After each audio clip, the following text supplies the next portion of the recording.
You know what question I keep hearing from business owners everywhere? How do we actually make AI work for us? And look, I get it. The possibilities are endless, but guessing is way too risky when it comes to your business operations. Here's the thing. Sitting on the sidelines isn't an option either, because one thing is almost certain. Your competitors aren't waiting around. They're already making their move. No more waiting. With NetSuite by Oracle, you can put AI to work today with confidence. NetSuite is the #1 AI cloud ERP, and it's trusted by over 43,000 businesses. What makes it powerful is that it's a unified suite. It brings your financials, inventory, commerce, HR, and CRM all together in a single source of truth. That connected data is the key. That's what makes your AI actually smart. Instead of guessing, it knows what's happening in your business. It intelligently automates your routine tasks, delivers actionable insights, and helps you cut costs while making fast AI-powered decisions with real confidence. And here's the part that really stands out. You've got total flexibility. With NetSuite AI Connector, you can use the AI of your choice and connect it to your actual business data. You can ask every question you've ever had. Who are my key customers? What's my cash on hand right now? What are my inventory trends looking like? Plus, you can automate all those tiresome manual processes that nobody wants to deal with. Let's see your competitors do that. This isn't yet another tool that you're trying to bolt onto your existing systems. This is an AI built into the system that actually runs your business from the ground up. Whether your company earns millions or even hundreds of millions, NetSuite helps you stay ahead of the pack. If your revenues are at least in the seven figures, get our free business guide, Demystifying AI, at netsuite.com/SPI. The guide is free to you at netsuite.com/SPI, netsuite.com/SPI. Your business is growing. That's awesome. But are you stuck doing all the jobs because no one else gets it? Don't be a bottleneck at this crucial time. Indeed is all you need to find someone with the right skills. Stop struggling to get your listing noticed on other sites. With Indeed sponsored jobs, your post stands out right away. It really works. Sponsored jobs are 90% more likely to report a hire. So join the over 1 million companies already using Indeed. That's where I'd go if I were looking for anyone from podcast editors to community experts. Background matters, and Indeed allows me to get super specific about it. I'd want someone who understands our brand and has experience with the right software and services. The thing about Indeed sponsored jobs is that I'd get people who actually fit my description. No more digging through resumes. Plus, you only pay for results. No monthly subscriptions, just a boost when you need to hire fast. Spend more time interviewing candidates who check all your boxes. Less stress, less time, and more results now with Indeed sponsored jobs. And listeners of the show get a $75 sponsored job credit to help your job get premium status it deserves at Indeed.com/SmartPassive.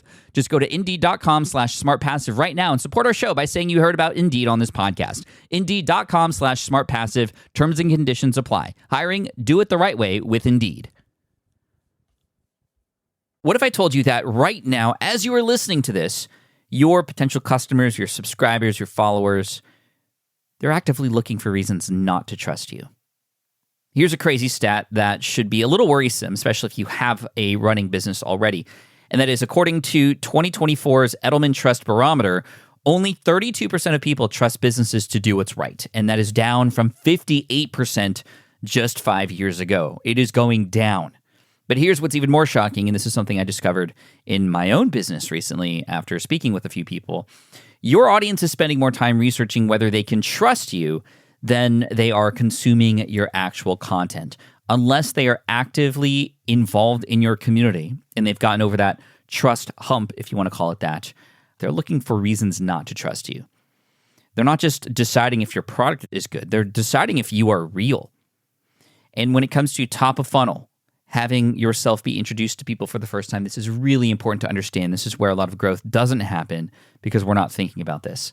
I recently ran a live event, and this was a smaller live event. It wasn't for Card Party or anything like that. This was still business related. And it was for a small group of people, and we sent some emails out to specific groups of people on our email list, people who were even already subscribed, right? And one of those people told me that because they were fairly new to my brand at the time, that they had spent over 3 hours diving into my older content, my social media, looking to see reviews about working with me and other live events that I've hosted before. That is crazy, right? They spent 3 hours to decide if they could trust me. And here's the thing. I've been doing this for 18 years. I have millions of followers, thousands of testimonials out there, and a track record that speaks for itself, yet I was still being scrutinized. So if somebody like me is being scrutinized that intensely, what does that mean for you?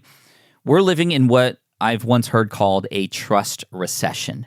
And if you don't understand what's happening and more importantly, how to navigate it, your business, what you are creating could be in serious trouble. But there is good news here. And that's why we're talking about this today. While everyone else is struggling to build trust, while trust goes down because of AI, because of experiences other people have had, because of other people who are taking advantage of those who are just getting online for the first time, this is not good. There are people out there who are going to dominate. And I want that to be you. You're going to win customers, build communities, and create businesses that are virtually recession-proof. And I want you to win in this trust recession that we are in. And I'm going to show you how to do that. So before we dive deep into what's happening and how to fix it, I want you to do something with me right now. I want you to take what I call the trust audit. And there are 5 questions I want you to honestly ask yourself. And you don't need to know the answers right now. I want this to be more contemplative, perhaps even pause after these questions to think truly about what these answers might be. And some of the answers that you might come up with could scare you, but these are all for good reasons, right? We're trying to understand how much our audience can and does trust us. So just let them marinate in your mind as we go through this episode. So here is question 1 of 5. If a stranger found your content today, how long would it take them to figure out who you really are as a person? Not just what you do and what you have to offer, but how long would it take them to find out who you really are as a human being? A stranger. That's question number 1. Number 2, when was the last time you shared something that made you feel vulnerable or a little exposed? Something that showed you're human. Question number 3, can someone easily find evidence that you've actually done what you're teaching? Not that you know it, right? Not just like a really nice sales page that says nice words that are relatable and they do speak to the person who's there reading that. But can somebody find evidence outside of your ecosystem, for example, that you've actually done what you're teaching, but that you've lived it? Question number 4, if someone wanted to verify your claims or your results, how easy would it be for them to do that? And number 5, when you look at your content from the past, let's just say month, whatever content that might be, your own podcast episodes, blog posts, videos, long form, short form, how much of that could have been written by AI versus something that could only come from you? That's a big one. So hold on to those questions. We're going to come back to them. I'll reiterate them one more time really quickly here so that you don't have to skip back. But question 1, if a stranger found your content today, how long would it take them to figure out who you really are as a person, not just what you do? Question number 2, when was the last time you shared something that made you feel vulnerable or exposed, something that showed that you are human? Question number 3, can someone easily find evidence that you've actually done what you're teaching, not just that you know it, but that you've lived it? Question 4, if someone wanted to verify your claims or results, how easy would it be for them to do that? And question number 5, when you look at your content for the past month, how much of it could have been written by AI versus something that could only come from you? Cool. So what exactly is the trust recession? It's not just that people are kind of skeptical, right? They've always been skeptical. It's that we've reached a tipping point where the default assumption is distrust. So here's what's happened. First, number 1, we've been flooded with fake everything, right? Fake reviews, fake testimonials, fake success stories, fake gurus. People have been burned so many times that they now assume everything is fake until proven otherwise.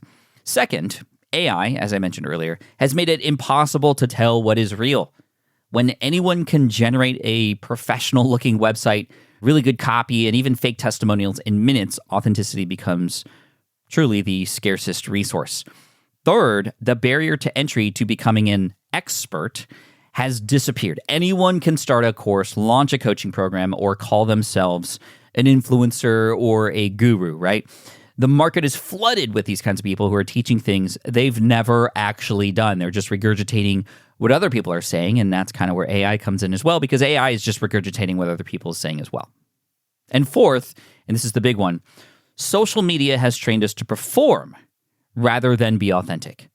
Everyone's showing their highlight reel, their best moments, their perfect lives, but people are craving real connection with real humans. This is why I think my Should I Open It or Should I Keep It Sealed series has done so well. It's because when I open a pack of Pokemon and it's a regular card, not anything shiny, I didn't get the rare that everybody was looking for, that's more relatable. I'm sharing my failures, and in fact, I do that more than actually pulling a card that I want. It's more relatable. People understand that. They see me losing money, and this is something that people enjoy, not me losing money, although maybe there is a certain percentage of people who do see that. But it's seeing the fact that these pack openings are real. When I pull a good hit, it feels even better for all of us, not just for me, but for the viewers, because they feel a sense of relief, just like we do in real life. They know that the pack openings are real, whether I get a good card or not. We see this in the business space when I've shared that I've made mistakes and I've failed and have learned from them and have shared those publicly. Those always get amazing responses. That actually builds more trust. It's like that hotel survey that was done where people trust a hotel more when they've made a mistake, but then made up for it, right? They came back and actually corrected that wrong, rather than a hotel that just where everything kind of worked out perfectly. They rate the hotels higher when there is a mistake that is made up for. Think about that. So those questions I presented earlier are very, very important to consider here. Last year, I was at a conference and I met an entrepreneur who had built what looked like a successful business, right? Everything on paper looked amazing. Great website, professional photos, thousands of followers. But when I asked him about his actual results and asked him to give me some stories of some potential customers, that's a great litmus test to know whether an entrepreneur is being real or at least doing things for the right reasons, in my opinion. This is just my opinion. But if they can't share stories of their successful students, of their customers, if they can't name people and do this immediately, then there's a little problem, right? So when I asked this person about their actual results and their customers and their names of the customers and what their stories were, his actual experience, I mean, it just fell apart. You could tell he was just making things up. He was cosplaying as a successful entrepreneur. Can you imagine? He was cosplaying. That's what a lot of people do online. And here's the scary part. He was getting away with it.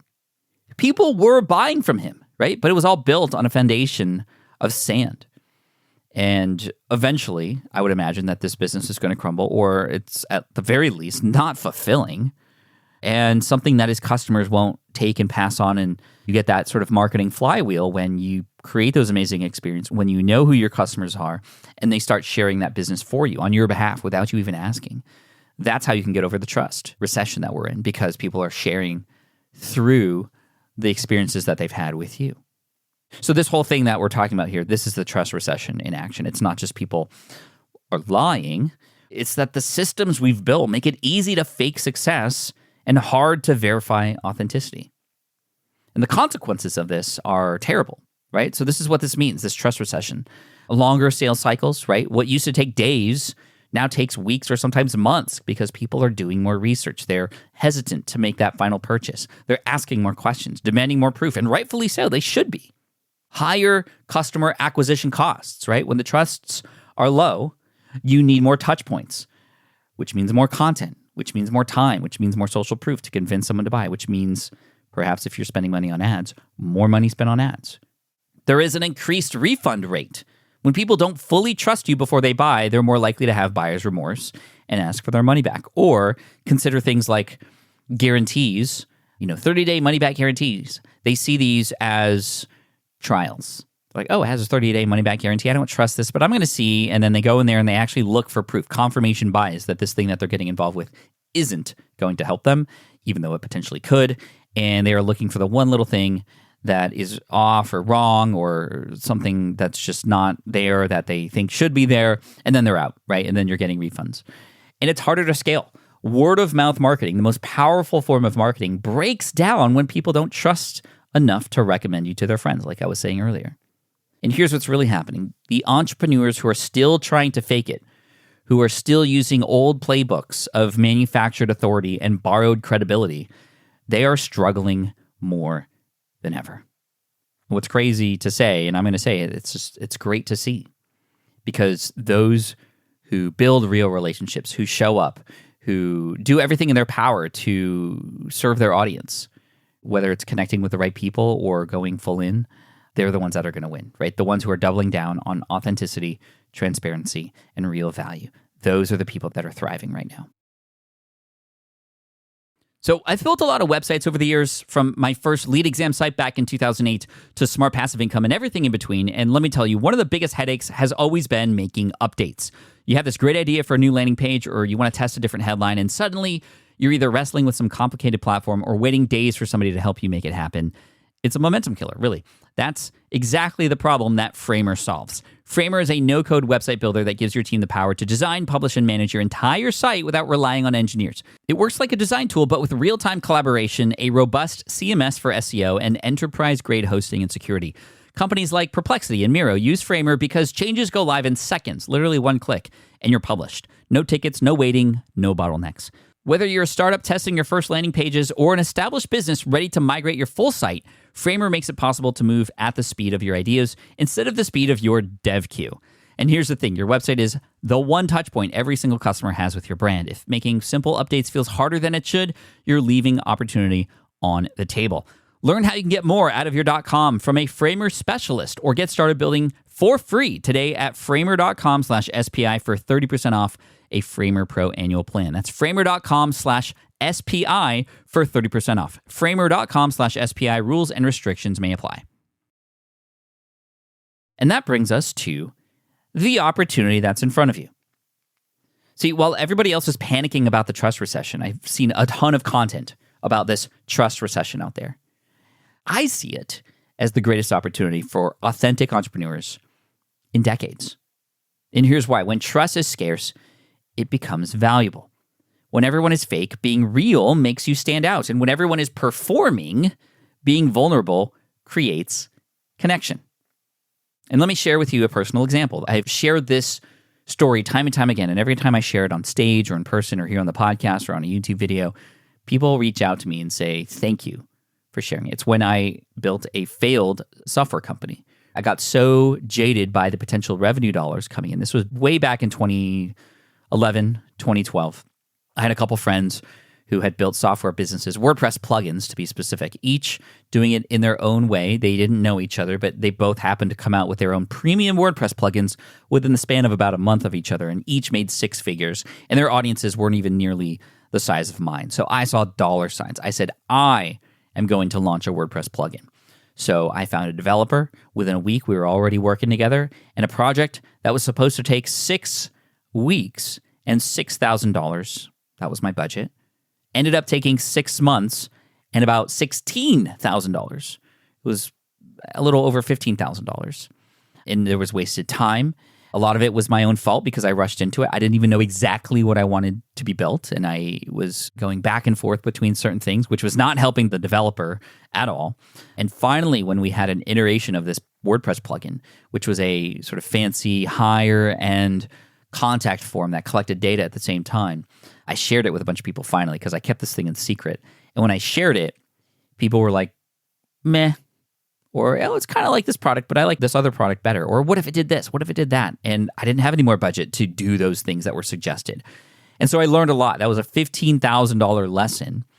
And when I've shared that and people see that, they're like, Pat, you are kind of an idiot. You were so focused on the potential revenue that you could make that you didn't even make something that was worthwhile making. And you should have lost money. And I did. And that builds trust. That shows that what I was building was done for the wrong reasons, and I passed on that lesson, and people trust me more because of that, right? It was worth it to be stupid back then because I learned my lesson and I was able to, yes, pay that lesson forward, but also I think that story builds trust. It has. People have told me straight up, right? So I've built case studies about that. I've written about that story in books, and it does nothing but help solidify the case that I have made those mistakes. I've gone through the ups and downs of business. That was one of the many downs, and I've learned from it. And it worked because it was real. It was vulnerable. It is something that only I could share. Yes, people have gone through similar stories, but this was my experience that nobody else could have. And here's what happens when I share this often. People start trusting me more, not less. People have seen me more as human and somebody that's like relatable in that way. And someone who's trying to get things done and sometimes fails. And that is sometimes inspirational for people. And that's the opportunity in a world full of fake experts and manufactured success stories. Being genuinely authentic, including about your failures, makes you magnetic. That is how you stand out. That is something that I've been trying to beat into you for so long here on the show. And I think now is more important than ever to understand that. So how do you actually build trust, right? Yes, that's one example, sharing your failures. But I'm going to share with you 7 different strategies that are working right now. Approaches that you can take with content and showing up and how you present yourself, etc. So here is strategy number 1, the behind the scenes approach. Stop just showing the highlight reel, show the process, show the mistakes, show the real work. I started doing this with my Pokemon channel, right? I wasn't able to position myself as an expert because I was not. I was not able to position myself as somebody who had a big collection because I didn't have any. But I positioned myself as somebody who was learning about Pokemon. This is in 2021 when I started the channel, applying what I learned from business into the Pokemon space, sharing what I was learning and sharing that I didn't know all the Pokemon names, sharing that I needed help from the audience, and that helped build more trust. I was sharing the behind-the-scenes approach that we took when selling the Switch Pod, right? From the moment we started to put it together and invent it and patent it, sell it, we've shared that story. And then recently you've heard me on the podcast talk about the sale of that company with Caleb. And we went from start to finish with the behind the scenes approach there. And that's worked very well, right? People connect with that more than they connect with a polished final product. Strategy 2, the receipts method. Receipts. Show them receipts. Always be ready to show your work. If you claim that you made $100,000, show the screenshot. But even then, the screenshot could be doctored. So what else could you share? Right? You say you helped 1,000 people, show the testimonials. Share the stories. Bring particular names out. If you teach a strategy, show where you learned it and how you applied it. Right? This isn't about bragging. It's about verification. In the trust recession, claims without evidence are worthless. Strategy 3, the vulnerability ladder. There's something I learned from Brené Brown's work. A lot of you might know Brené Brown. She's amazing. You don't have to share your deepest secrets, but you do need to share something real. And you could start small. You could share a minor struggle, a small failure, just a failure that you had maybe today, not a life's failure, a moment of doubt that you've had perhaps. And you could see how your audience responds to that. And then you can gradually share more meaningful, deeper, more vulnerable content over time. The goal isn't, of course, to overshare. It's to just show that you're human. So that's the vulnerability ladder. Strategy 4, the third-party validation. Don't just tell people you're good. Let other people tell them you're good. But here's the key. Make it easy to verify. Instead of just saying like, hey, John from Texas says I changed his life, say John Smith from Austin, Texas, who you can find on LinkedIn, says I changed his life. That's like level 1. But level 2 would be inviting John on your podcast and have him tell the audience what the experience was like working with you. I did this back when I first sold online courses back in 2017. Of course, we don't sell the online courses a la carte anymore. They're all inside of the SPI community right now for you to get access to. Shout out to all the SPI community members right now, by the way. But back when I first sold online courses sort of a la carte on their own, there was a podcasting course. And to sell that course, I didn't go on this podcast and say, hey, everybody, buy my course. And I didn't even just share testimonials from people. I brought the beta testers, students, onto the show and had them tell their stories, like Dr. B, Dr. Shannon Irvine, Rob Stewart from Disney Travel Secrets, whose business increased by 342% as a result of starting his podcast. He had to say no to clients for the first time as a result of showing up on a podcast. You see how these real stories and these real names already prove that what I was sharing, what I was teaching was working? That one single podcast episode where I invited those 3 people. Shout out to Dr. B, by the way. She was amazing. She told incredible stories of how she's now helping people through living with ADHD all around the world. And she's still continuing her show and her work today. This is over a decade later now. And she told stories about how she was scared of podcasting because of the technology. And being over 60, she was very scared that she wasn't going to be able to figure out. And without even prompting her, she was able to say how awesome Power Up Podcasting was and how it wouldn't have happened without me and without the course and the other students in there. It was awesome. That one single podcast episode accounted for over $150,000 worth of sales of that course in that first year. That is how important this is, right? The third-party validation. Strategy number 5, the process documentation. This is huge, right? Don't just teach the what, teach the how and the why. Show your thinking process. Explain your decision-making as it's happening. This is exactly what I did with the niche site duel, building a website. It would have been very easy for me to do the whole experiment and then share the process as a case study. Here's what I did for the last 73 days that got me to number 1 in Google. Rather, on day 1, I shared the idea, my thought process, what I was worried about. Day 2, I shared the fact that I bought this domain name, how I decided that.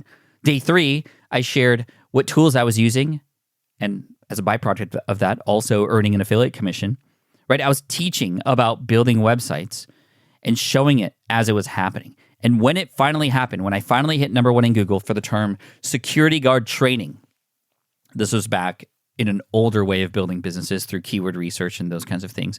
But after sharing this as it was happening on day 73, when I shared that post of we're number one in Google and look at the ad revenue starting to kick up, I mean, people went ballistic. They're like, this is a real case study. I got to know the ins and outs. I got to know why Pat made these decisions. And now I'm going to go through the same process myself. And I'm going to make sure to go through his affiliate links. That's what happened. That's how I made over 6 figures in affiliate commissions from a keyword research tool and domain and hosting providers, because I shared the process. I documented that process. That's strategy number 5. Number 6, the consistency test. Your message, your values, and your approach should be consistent across all platforms and over time. People are checking. If you change your ways, and I'm not saying that you can't ever change how you do what you do or your values or what you believe in, all those kinds of things can and should likely change as you discover more things, as you become more yourself, sure. But if you change all the time, if you are selling this one thing, but then you take it back and then you're sharing these things, but then you say it's good and then you say it's bad, right? I've had the take before that short form video was a waste of time. But I've decided that that's not true. Long form video is still where it's at for me, but I've changed my tone and I've shared reasons why. I've proven it through my Should I Open It or Should I Keep It Sealed series, now over 600 days straight publishing short form video and generating over 6 figures with just YouTube Shorts. Not to mention Instagram, Facebook, etc. So I've proven it. I've also documented those processes as well, but I've now changed my position, and that's, again, okay. But ideally, you want to remain steadfast with what you say and how you say it. And although it might seem like you're saying the same thing over and over and over again, remember, new people are finding you all the time who have never heard you say this before. So those new people deserve the same kind of energy that the people who discovered you a year ago, 5 years ago, had gotten when you first started. Consistency builds trust. Number 7, the community approach. This is the most powerful one and why we've leaned into community over here at SPI. Instead of just building an audience, build a community. Get your customers and followers talking to each other, not just you. This is what I talk about in my book, Superfans, right? It's not a one-way conversation. It's a many-way conversation. Not you talking to your audience and your audience talking to you, but your audience talking to each other. When people see others having real conversations, sharing real results, and building real relationships around your brand, that is social proof that you cannot fake. This is why we've been running our challenges publicly now, our short-form video challenges, because people are seeing other people succeed, and it just heightens SPI. It's the brand that has facilitated these moments. So let's go back to those questions from the beginning, but let's make them actionable, right? So here is your trust recession litmus test. Test number 1. Have somebody who doesn't know you look at your content for 5 minutes. Can they tell you apart from your competitors? Can they get a sense of who you are as a person? That is the stranger test. Stranger, not danger in this case. Test number 2, the verification test. Pick 3 claims you make about your business or results, and how easy is it for someone to verify those claims? If it takes more than 2 clicks, you're failing the test. Test number 3, the AI test. Look at your last 10 pieces of content. How many of them could have been written by ChatGPT or Claude? If it's more than half, you have a problem, a big problem. Test number 4, the time machine test. If someone looked at your content from a year ago and compared it to today, would they see growth, evolution, or consistency? Or would they just see somebody chasing trends? And test number 5, the community test. Do your followers interact with each other, or do they only interact with you? Real communities have conversations. Fake ones just have broadcasts. So here's what I want you to understand. The trust recession isn't something that's happening to you. It's happening right now, but it's something you can use to your advantage. While the other people out there in your space, the other creators, your competitors, are trying to fake their way to success, well, you can build real authenticity. While they're chasing vanity metrics, you can build genuine relationships. While they're performing, you can be authentic. And here's the beautiful thing about trust. Once you build it, it compounds. Trusted brands don't just survive recessions, they thrive during them. They win customers from competitors who lose credibility. They charge premium prices because people value reliability. They build communities that market for them. And again, I've been doing this for 18 years now. And I've seen a lot of changes. But the one thing that has never changed is this. People want to do business with people who they trust. The trust recession isn't making that less true. It's making it more true. So here is your homework. First, take the trust recession litmus test that I just gave you and be honest about where you stand. Second, pick one of the 7 strategies that I shared and implement it this week. Don't try to do all of them. Pick one and do it well. Remember those strategies, the behind-the-scenes approach, the receipts method, the vulnerability ladder, the third-party validation, the process documentation, the consistency test, and the community approach. Third, start documenting your process. Whatever you're working on, whatever you're learning, whatever you're struggling with, share it. Show your work. That's what social media and short-form video especially are great for. And finally, remember this. In a world full of fake experts, being genuinely helpful and authentically yourself isn't just a nice to have. It's your competitive advantage. The trust recession is real, but for entrepreneurs who are willing to be real, it's also the greatest opportunity of our lifetime. Thank you for listening to the SPI podcast. I'm Pat Flynn, as you know. And if this episode resonated with you, I'd love to hear what you think. If you're in the community, let's talk about it there. If you are following me on social media, let's talk about it there as well. And I hope that you will take action on this. It's very, very important, right? Create some content about your own trust building journey. Because here's the thing, talking about trust is good, building trust is better. But inspiring others to build trust, that's how we together can change the entire game. So I'll see you in the next episode. Be sure to follow if you haven't already. And remember, in a world where everyone is looking to try to be as successful as possible, the real winners are the ones brave enough to be human. Keep building trust, one authentic moment at a time. I appreciate you. You got this. So here's the question I want you to think about. How many potential customers have slipped through your fingers because you didn't respond fast enough? You know the scenario. Someone fills out a form on your website. They send you a DM. They might book a call. And if you're not lightning quick with the follow-up, they've already moved on to your competitor. This is exactly why so many entrepreneurs are consolidating their entire backend into High Level. High Level is an all-in-one CRM, marketing, and automation platform that puts everything you need under one roof. Instead of just bouncing between 5 different tools, you can capture and track leads, follow up instantly with email, SMS, or AI, build funnels and landing pages, book appointments, collect payments, and manage all of your conversations all from one dashboard. But here's what really makes the difference. With built-in AI and automation, High Level responds to leads for you, sends reminders automatically, and keeps conversations moving forward even when you're not at your desk, even while you're sleeping. This isn't hype. This is infrastructure. The difference between staying busy and actually scaling usually comes down to having the right systems in place. If you're tired of juggling multiple tools, losing leads to slow follow-up, and want a backend that actually supports your growth instead of slowing you down, go to smartpassiveincome.com/high-level and start your free 30-day trial. That's smartpassiveincome.com/HIGHLEVEL. Stop letting opportunities slip away. Build a system that actually closes. What up? Liz Wilcox here. I have to tell you about something that genuinely changed how I think about building a business online. Look, I turned a $9 offer into multiple 6 figures without a single ad. It sounds unbelievable, but the secret wasn't some fancy funnel or a viral moment. It was relationships. I'm talking real human. I actually know your name relationships with the people on my list and inside my community. And that's exactly what the Superfans system is built on. It's a step-by-step framework that takes you from wherever you are right now, whether you're just starting out or you've been at this for a while, and it gives you a clear, focused path to building an audience that doesn't just follow you, but genuinely loves what you do.